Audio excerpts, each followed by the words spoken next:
actually become leaders at the point where something matters so much to us, we'll do anything to see it better or changed. In a way, leadership chooses us, and it comes from seeing something in the world and saying, this could be different if only. And when we step into the if only, we make ourselves a part of that. That's how real leadership begins. And I think we've moved way past the time when we think of leadership as synonymous with position. Leaders come from every dimension, every layer of society, every walk of life, every part of the organization, every part of the community, because it really is about who will step forward and own something long enough to see it made better. I spend a lot of time looking for leaders that are willing to work with a blank sheet of paper. Most of the things that we have to do now in the world, there's not a map. We spend a lot of time in new territory, trying to accomplish things that haven't worked before, and we have to do it with what's available. So I look for people that can scour the environment they're in, find the resources that are available, arrange them in a new way so there are new possibilities. So sometimes some of the people that make the best leaders are artists, because they're used to working with a blank sheet of paper or a blank canvas or a big lump of clay or something that isn't formed yet. And they understand the creative process. They know how to imagine something emerging from materials that don't look like anything. So I also look for what I call estuary people. You know, when we have species that thrive in the ocean, and we have species that thrive in freshwater. And then there are estuary people. And these are special species of people that have learned to kind of exist in the places in between. And I think that we're living in a very siloed world, trying to be a more connected, more integrated world. And I'll use the example of our region, where people are literally coming from all over the world, not connected by a past, connected by a future. So this great need we have to come together so that we can conceive of a region of economic opportunities, of society, of communities, of neighborhoods that include everyone. So when you consider the people that have had to live on the boundaries, on the edges, in the between spaces, connecting this culture and that, this history and that, this way of life and that. These are the people that are really and powerfully important as leaders now, because they really understand what life's like at the border. And I think we can all be that in a bit if we're willing to suspend what we know, how we've lived, how we've done it, to consider the range of possibilities that are coming out of these associations that are possible now across the world. And one of the beauties of coming here for me is it gives a chance to reflect on where I've seen success, where I've been a part of successful projects or programs or initiatives. What is it about that I would share with anyone else? The how-to is not worth sharing, because how we did anything yesterday won't really work tomorrow. But the why we did it, the real deep meaning behind our efforts, that's worth sharing, because that's where the wisdom lies. And we get to be very wise when we start to reflect on our experience, not as a set of practices or exercises or steps that we should have replicate. When we think instead of it as, what is the true wisdom I gained from setting out to accomplish this in the world? Who did I work with? What did I learn from them? What were the agreements that we made that kept us all together? So I've worked a lot on immigration. And immigration is all over the world. We're living in this period of time defined by two enormous shifts.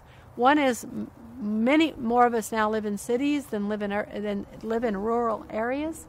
So the world is being reshaped by these giant metros. So right at the moment when we're living in the period where more of us are moving about the world than ever, we're having these ugly and sometimes vicious debates about migration, who belongs, how we become a citizen, what really constitutes, who do we want in our countries. And so, I mean, that's the sort of debate and conflict and, sort of pain-ridden dialogue that's going on everywhere. And those of us who really are seeing beyond that to a world where people move easily in and out of countries to learn from one another, to do work, to be connected around the realization of human potential, those of us looking beyond that, as leaders, the role we have is to hold the ground, to show up again and again with the same message about why it matters so much that we welcome people to our countries, that show up again and again to remind everyone of the story of realized potential, to keep pointing the way forward toward the realization of dreams of a better life through one's own effort. So, and I think it's really interesting because as we sit here, there's drummers in the background.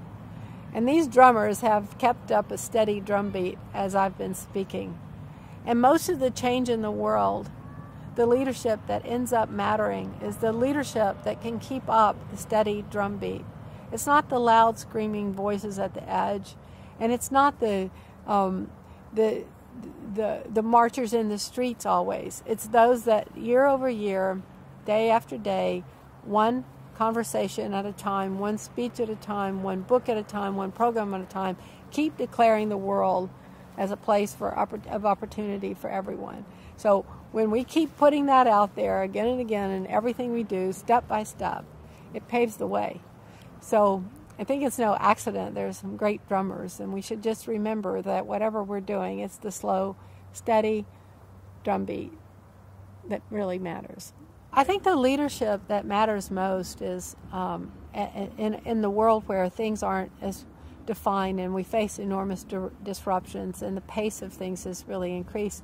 The leadership that really matters is you start to see the people that are able to take whatever's there and to mold it into something useful and constructive.